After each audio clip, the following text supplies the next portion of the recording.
Aktar minn 100 għalliema u uffiċjali mill-Aġenzija tal-Jobs Plus ingħataw taħriġ sabiex ikunu jistgħu jiggwidaw aħjar l-istudenti biex jażlu karriera fil-qasam tal-fintech.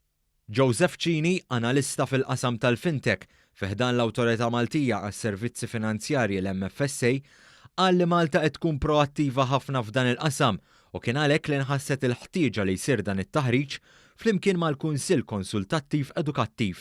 Provajna noħolqu dan għall-kors peress li pajjiżna bħalissa għaddej jibni industrija kbira ma' dan is-settur, allura ridna nuru l-opportunitajiet li diġà hawn f'dan is-settur u li ħan nagħmlu iktar il qudiem biex dawn għall-guidance teachers u n-nies li jaħdmu mal-Jobs Plus ikunu jistgħu jiggwidaw lil nies li jixtiequ jidħlu f'din l-industrija ta' x'korsijiet pereżempju jistgħu jieħdu u fil-karriera jistgħu jieħdu. Tul dawn l-aħħar xhur Malta adottat diversi liġijiet kif ukoll regolamenti li jagħmlu lil pajjiżna bħala l-ewwel stat membru li beda jirregola dan is-settur.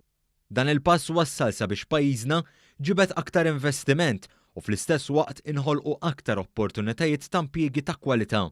Malta bħalissa qed tkun vera proattiva f'dan is-settur u qed toħloq ħafna opportunitajiet. Allura aħna ridna nuru lil għalliema guidance teachers u n-nies li jaħdmu mal-Jobs Plus biex huma jkunu jafu fejn jistgħu jiggwidaw lil nies u studenti li jixtiequ jaħdmu f'dan is-settur.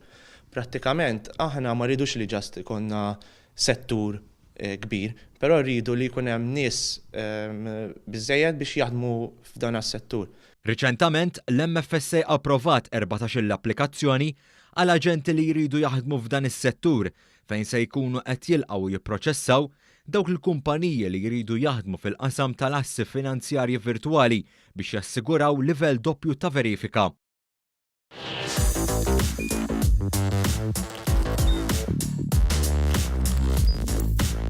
Idħol fuq one.com.mt u hemmhekk tista' tara l-programmi kollha li jxandru fuq One permezz ta' One Play.